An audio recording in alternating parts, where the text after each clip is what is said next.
ये तीन तरीके होते हैं, लेकिन इन तीन दोस्तों किसी के भी मन की बातें जानने के लिए तीन तरीके होते हैं, लेकिन इन तीनों तरीकों को समझना अति आवश्यक है। यदि आप इन तीनों तरीकों को समझ लेते हैं तो आप किसी के भी मन की बातें बड़ी ही आसानी से जान सकते हैं, समझ सकते हैं। तो चलिए इसे एक बुद्ध कहानी के माध्यम से समझते हैं कि किस तरह से आप दूसरों की मन की बातें जान सकते हैं, समझ सकते हैं। बहुत समय पहले की बात है, एक छोटा सा गांव था। उस गांव में दो भाई रहा करते थे। बड़ा भाई अंधा था, जिस कारण वो हमेशा घर पर ही बैठा रहता था, और छोटा भाई खेती किया करता था, लेकिन खेतों में अधिक जानवर आने से पूरी फसलें नष्ट हो जाती थीं, जिस कारण छोटा भाई बहुत परेशान हो चुका था। तभी उसे एक तरकीब सूझी। एक दिन उसने सोचा, खेतों में से इन जानवर को भगाने के लिए क्यों ना मैं अपने बड़े भाई की मदद लूं। वैसे भी बड़े भैया अंधे हैं, अगर वह खेत में बैठे रहेंगे और जानवरों की आहट आने पर वो उन्हें जोर से चिल्लाकर भगा सकते हैं, जिससे हमारी फसलें बच सकती हैं। इसलिए उन्हें मैं खेत में बिठा देता हूं। ये सब सोच विचार करने के बाद उसने अपने खेत में ही एक छोटी सी झोपड़ी तैयार की और अपने अंधे भाई को उस खेत में बिठा दिया और उनसे कहा, भैया, यदि कोई जानवर की आहट आपको सुनाई दे तो आप जोर जोर से चिल्लाना। ये सुनकर वो जानवर यहां से भाग जाएंगे और हमारी फसलें नष्ट होने से बच जाएगी। बड़ा भाई अपने छोटे भाई की बात मान लेता है और वो उस दिन से खेत में ही रहना शुरू कर देता है। जब भी किसी जानवर की आहट उसे सुनाई देती तो वो तुरंत जोर जोर से चिल्लाना शुरू कर देता, जिससे वो जानवर उसके खेतों से भाग जाते। ऐसा करते करते कई दिन बीत चुके थे। तभी एक दिन उसके खेत में एक हिरण भागता हुआ आता है और वह खेत के बांध को तोड़कर वहां से भाग गया। लेकिन उसी हिरण का पीछा करते हुए एक राजा भी उस खेत में आ पहुंचा। तभी राजा की नजर उस अंधे भाई पर पड़ती है। राजा उस व्यक्ति से कहता है, देखो, मैं यहां पर एक जानवर का पीछा करते हुए आया हूं। क्या तुमने उस जानवर को यहां पर देखा है? इस पर वो व्यक्ति कहता है, हे राजन, मैं तो अंधा हूं, मैं भला किसी जानवर को कैसे देख सकता हूं। लेकिन मैं आपको इतना जरूर बता सकता हूं कि जो जानवर मेरे खेतों से होकर भागा है वो आपके लायक नहीं है। आप उसके पीछे अपना समय यूं ही व्यस्त कर रहे हैं। राजा उस अंधे व्यक्ति की बात सुनकर बड़ा अचरज में पड़ गया। वो ये सोचने लगा कि आखिर ये तो अंधा है, फिर इसे कैसे पता कि जिस हिरन को मैं तलाश रहा हूं वह हिरन मेरे लायक है ही नहीं। ये अंधा व्यक्ति मुझे कैसे बता सकता है? तभी राजा उस अंधे व्यक्ति से कहता है, कहीं तुम मुझसे झूठ तो नहीं कह रहे? एक तरफ तुम ये कहते हो कि तुम अंधे हो और दूसरी तरफ तुम ये भी कह रहे हो कि जो जानवर यहां से भागा है वो मेरे लायक नहीं है। इस पर वो अंधा व्यक्ति कहता है, हे राजन, जिसे आप एक हिरण समझ रहे हैं, असल में वो एक हिरण नहीं है बल्कि एक हिरणी है, और वो भी गर्भवती है। और जहां तक मुझे ज्ञान है, मैंने कभी किसी राजा को किसी गर्भवती हिरणी का शिकार करते हुए नहीं सुना है, और इसी कारण मैं आपसे ये कह रहा हूं कि वो हिरणी आपके लायक नहीं है। आप उसके पीछे अपना समय व्यर्थ ना करें। यह सुनकर राजा और भी अचरज में पड़ गया। वो ये सोचने लगा कि आखिर ये अंधा आदमी ये कैसे जान सकता है कि वो हिरणी है और गर्भवती है। राजा कुछ देर सोच विचार करने के बाद अपने सेनापति से कहता है, सेनापति जी, मुझे वो जानवर जिंदा चाहिए, क्योंकि मुझे यह पता करना है क्या वह हिरणी है और क्या वह गर्भवती है। क्योंकि यह अंधा आदमी बहुत विश्वास के साथ कह रहा है और मुझे इस बात की पुष्टि करनी है। यदि वह हिरणी हुई और गर्भवती हुई तो वह हमारे शिकार के लायक नहीं है, क्योंकि हम तो एक हिरण का पीछा कर रहे थे। इसलिए जाओ और पता करो कि क्या वो हिरणी है। सेनापति राजा से आज्ञा लेकर आगे की ओर बढ़ चलता है, और कुछ देर बाद जब वह वापस लौट कर आता है तो वह राजा को कहता है, हे राजन, इस अंधे आदमी ने जो भी बातें कही हैं वो बिल्कुल सही हैं। वो एक हिरणी ही है और वह गर्भवती भी है। यह सुनकर राजा आश्चर्यचकित रह गया। उसे समझ नहीं आ रहा था कि आखिर अंधा आदमी कैसे पता कर सकता है कि वह जानवर एक हिरणी है, और तो और वह गर्भवती है। भला एक अंधा आदमी यह कैसे देख सकता है, यह कैसे जान सकता है? आखिर इसे यह कैसे पता चला? ऐसे कई सारे प्रश्न अब राजा के मन में उमड़ने लगे। अब राजा ने यह ठान लिया,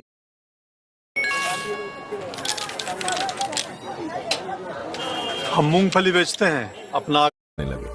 अब राजा ने यह ठान लिया था कि मुझे इस बात की तह तक पहुंचना ही है कि आखिर यह अंधा आदमी कैसे जानता है कि वह जानवर एक हिरणी है।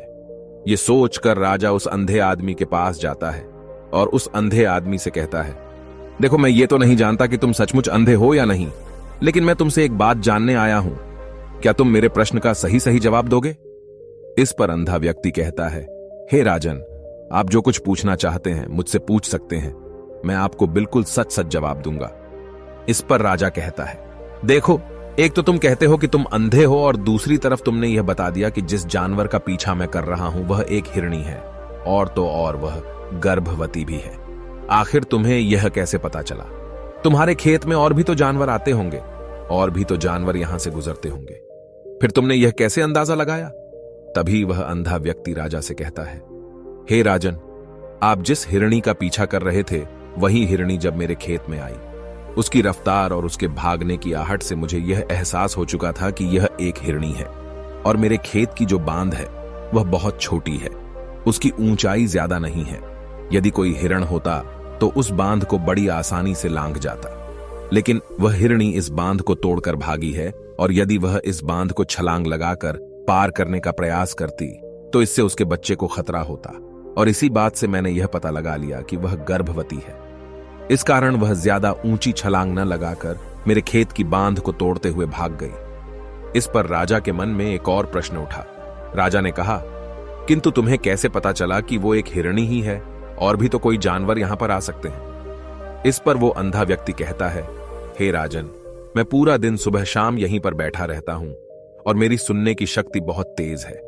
मैं ये बाफ जाता हूं कि कौन सा जानवर मेरे खेत में आया है, और उसी के आधार पर मैं जोर जोर से चिल्लाता हूं ताकि वो मेरे खेत से भाग जाए और मेरे खेत की फसलों को नष्ट ना कर पाए। राजा उस अंधे आदमी का यह जवाब सुनकर पूरी तरह से संतुष्ट हो चुका था। वो मन ही मन ये सोच रहा था कि आदमी भले ही अंधा हो, लेकिन ये तो बड़ा ज्ञानी मालूम पड़ता है। इस आदमी से कुछ ना कुछ तो काम निकलवाना ही चाहिए। ये विचार लिए हुए राजा वहां से वापस अपने महल की ओर लौट जाता है। राजमहल पहुंचते ही राजा उस अंधे व्यक्ति से कहता है, आप तो बड़े ज्ञानी व्यक्ति हैं, आपको किसी भी बात का पता बड़ी आसानी से चल जाता है। आज मैंने आपको यहां पर इसलिए बुलाया है क्योंकि मैं आपसे ये जानना चाहता हूं कि मेरी पत्नी पतिव्रता है या नहीं। इस पर वो अंधा व्यक्ति कहता है, हे राजन, ये कैसा प्रश्न हुआ? इस पर राजा कहता है, मैंने आपसे बिल्कुल उचित प्रश्न किया है, मुझे इस प्रश्न का उत्तर दीजिए। इस पर वो अंधा व्यक्ति कहता है, हे राजन, ये सारी बातें जाने दीजिए। आपकी शादी को इतने साल बीत चुके हैं, और अब आप ये बात क्यों जानना चाहते हैं? आपके मन में ऐसे प्रश्न क्यों उठ रहे हैं? इस पर राजा जिद करते हुए कहता है, देखिए, आपको मुझे इस प्रश्न का उत्तर तो देना ही होगा। यदि आप मुझे इस प्रश्न का उत्तर नहीं देंगे तो मैं आपको मृत्युदंड दे दूंगा। राजा के मुख से यह बात सुनकर वो अंधा व्यक्ति कहता है, हे राजन, यदि आप इस प्रश्न का उत्तर चाहते हैं तो उसके लिए आपको मेरा एक काम करना होगा। राजा कहता है, बोलो, मुझे क्या काम करना होगा? इस पर व्यक्ति कहता है, इसके लिए आपकी पत्नी को मेरे साथ कमरे में अकेले छोड़ना होगा। उस अंधे व्यक्ति की यह बात सुनकर राजा पहले तो क्रोधित हो जाता है, लेकिन फिर कुछ सोच विचार करने के बाद वह उस व्यक्ति की बात मान लेता है और अपने सेनापति को आदेश देता है, सेनापति जी, इस व्यक्ति को और मेरी पत्नी को एक कमरे में कुछ देर के लिए अकेला छोड़ दे। सेनापति बिल्कुल वैसा ही करता है।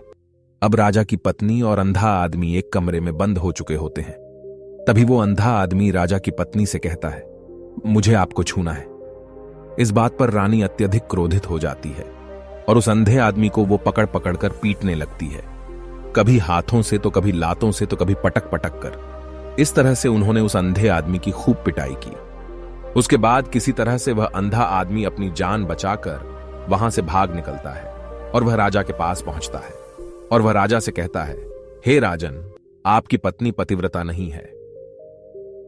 यह बात सुनकर राजा अत्यधिक क्रोधित हो उठता है और राजा अपनी तलवार निकालकर सीधा अपनी पत्नी की ओर जाता है और क्रोधित होकर वह अपनी रानी से कहता है, रानी जी, आज मैं जो भी सवाल आपसे करने वाला हूं उसका मुझे सच सच जवाब दीजिएगा, और यदि आपने एक शब्द भी झूठ कहा तो मैं आपका अभी के अभी सर धड़ से अलग कर दूंगा। तभी आगे वह राजा कहता है, मुझे बताइए, क्या आप पतिव्रता हैं या नहीं? इस पर रानी कहती है, हे राजन, आप भले ही मुझे जान से मरवा दीजिए, लेकिन मैं पतिव्रता नहीं हूं। राजा यह बात सुनकर बहुत खुश हुआ, क्योंकि उस अंधे आदमी ने जो भी कहा था वह बिल्कुल सच था। यह बात सुनकर तुरंत ही राजा उस आदमी के पास पहुंचता है और आकर उस अंधे आदमी से कहता है, तुम्हें कैसे पता चला कि मेरी पत्नी पतिव्रता नहीं है? इस पर वह अंधा आदमी कहता है, हे राजन, बड़ी सीधी सी बात है।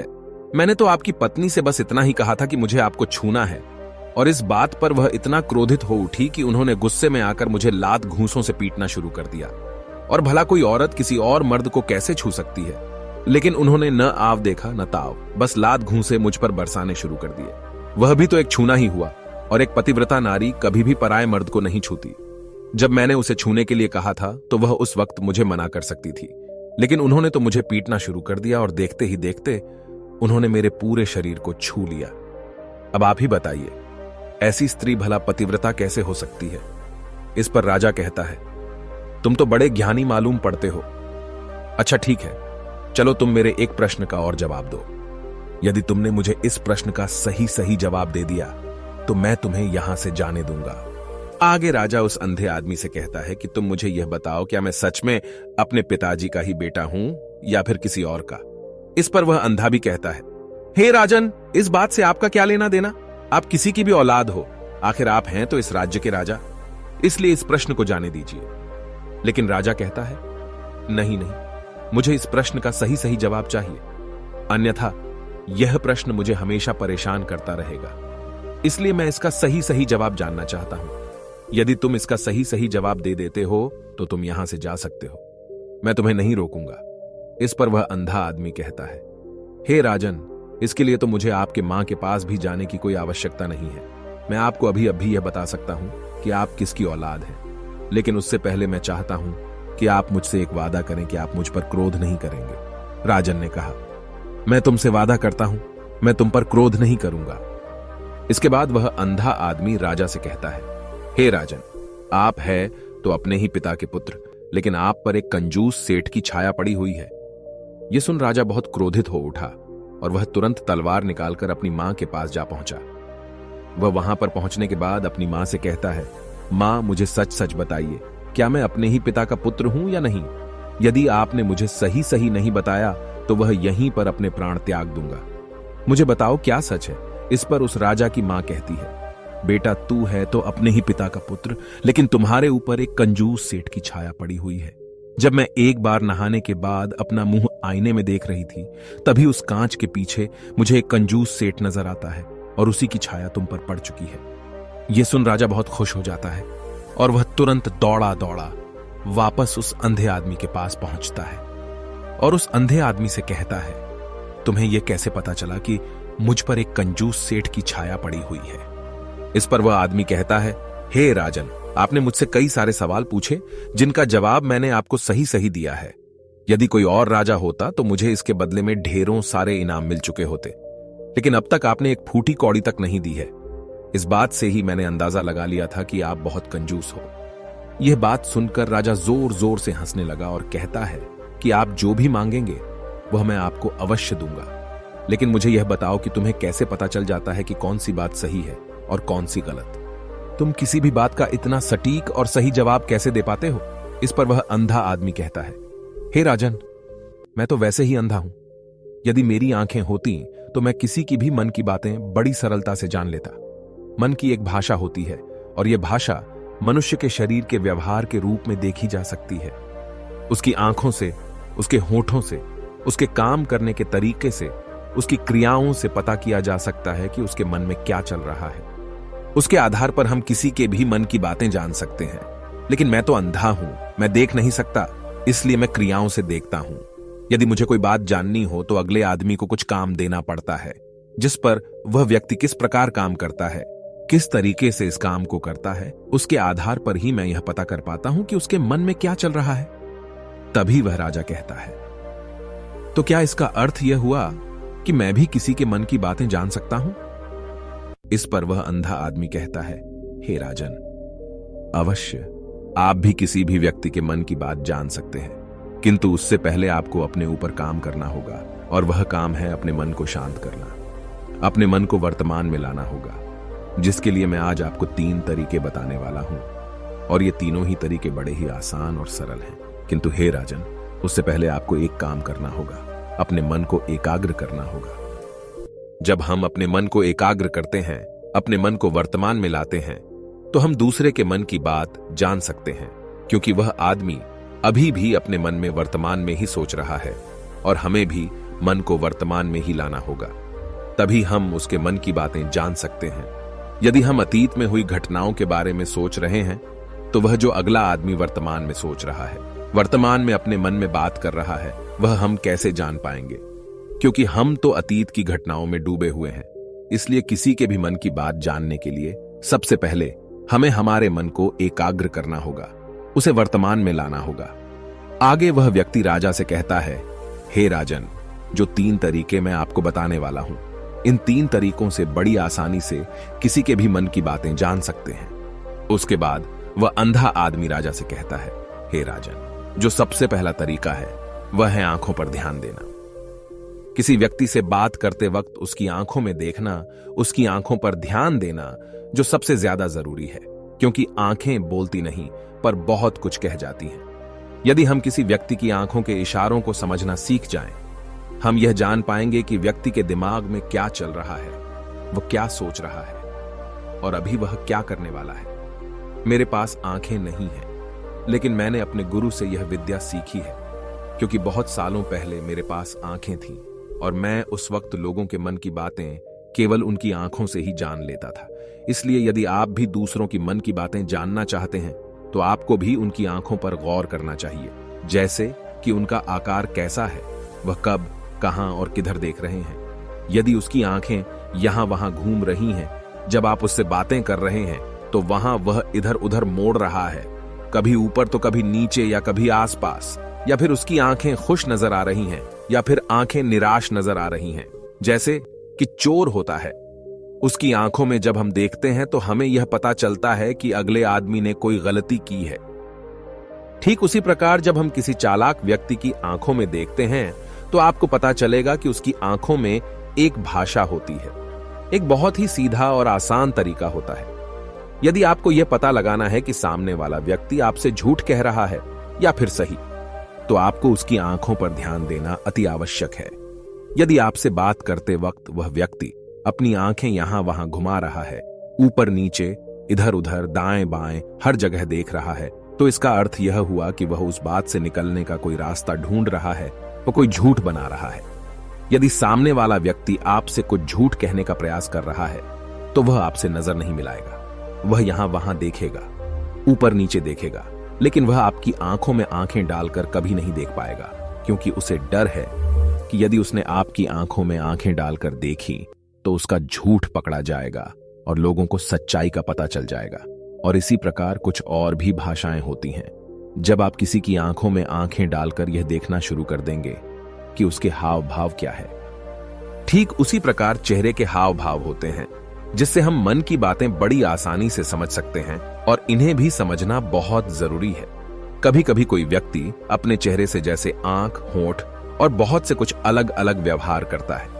यदि आप किसी व्यक्ति के चेहरे में गौर करेंगे तो आप आसानी से समझ पाएंगे कि वह व्यक्ति निराश है, जब व्यक्ति बहुत उदास है, या फिर वह बहुत खुश है, या फिर उसे कोई बहुत बड़ा दुख है। वह अपने अंदर क्या महसूस कर रहा है, ये सारी बातें हम उसके चेहरे के हाव भाव से पता कर सकते हैं। फिर चाहे इंसान जुबान से कुछ बोले या ना बोले, लेकिन आप उसके चेहरे से सब कुछ पता कर सकते हैं। आगे व्यक्ति राजा से तीसरा तरीका बताते हुए कहता है, हे राजन, इसी प्रकार तीसरी भाषा भी है, अर्थात तीसरा तरीका भी है, और वह है हाथों के इशारे और शरीर का व्यवहार। मन की बात समझने के लिए हमें हाथ के इशारे और शरीर के व्यवहार को समझना बहुत आवश्यक है। कोई व्यक्ति जब बात करता है तो आपने देखा होगा कि वो अपने हाथों को हिलाता रहता है, अपने हाथों से इशारा करता रहता है। बातों के साथ साथ अपना शरीर का जो व्यवहार है, अर्थात बॉडी लैंग्वेज, उसका भी पूरा उपयोग करता है, जिससे हमें यह पता चल पाता है कि वह व्यक्ति हमारी बातों पर कितना ध्यान दे रहा है और उसके मन में क्या चल रहा है। शरीर के व्यवहार को देखने के लिए उसके हाथ मटकाने, शरीर मटकाने और चेहरे पर बार बार हाथ लाने, हाथों का एक दूसरे से मसलना, ऐसी बहुत सी क्रियाएं होती हैं, उस पर हमें ध्यान देना अति आवश्यक है। मन की बात को समझने के लिए हमें शरीर के व्यवहार को भी समझना पड़ता है। यदि हम इन 3 तरीकों को सही तरीके से ध्यान देकर इन 3 तरीकों को अच्छे से समझ लेते हैं तो हम बहुत जल्दी किसी भी व्यक्ति के मन की बातें बड़ी सरलता और सहजता से जान सकते हैं। इसलिए यदि आपको किसी के मन की बातें जानी हैं तो आपको उसकी आंखों पर, उसके चेहरे पर, उसके शरीर के हाव भाव को और उसके हाथों को ध्यानपूर्वक देखना और समझना होगा, जिससे आप यह समझ पाएंगे कि आखिरकार उसके मन में क्या चल रहा है और वह क्या सोच रहा है। लेकिन उनसे पहले आपको अपने मन को एकाग्र करना होगा, शांत करना होगा और अपने मन को वर्तमान में लाना होगा। तभी आप उस व्यक्ति की इन सभी क्रियाओं पर ध्यान दे पाएंगे, उन्हें समझ पाएंगे। अन्यथा आप यदि अतीत की घटनाओं में व्यस्त हैं, भविष्य की योजनाओं में व्यस्त हैं, तो आप उस व्यक्ति के हाव भाव पर कभी ध्यान ही नहीं पाएंगे और न ही आप कभी यह समझ पाएंगे कि आखिर उस व्यक्ति के मन में क्या चल रहा है, वह क्या सोच रहा है। आपने देखा होगा कि ऐसे कई बड़े संत महात्मा हैं जो बड़ी ही शांति से आपको देखते हैं और आपको देखकर ही ये बता देते हैं कि आपके मन में क्या चल रहा है, आप उनसे क्या जानने आए हैं। और इसका सबसे बड़ा प्रमुख कारण यही है कि वह आपको पढ़ सकते हैं, आपको समझ सकते हैं, आपकी मन की बातें जान सकते हैं, क्योंकि उनका मन एकाग्र है, शांत है। और यही कारण है कि वह आपके मन की बातें बड़ी सरलता से समझ जाते हैं। यदि आपने अब तक पूरी कहानी को सुना है तो मैं आपसे एक छोटा सा अनुरोध करना चाहता हूं। कृपया इस चैनल को सब्सक्राइब करें ताकि मैं आपके लिए और भी ऐसी ही ज्ञान से भरपूर कहानियां लेकर आ सकूं। नमो बुद्धाय। मिलते हैं एक नई कहानी के साथ अगली वीडियो में। ज्यादा चॉकलेटी, ज्यादा क्रिस्पी, नया कैडबरी बग।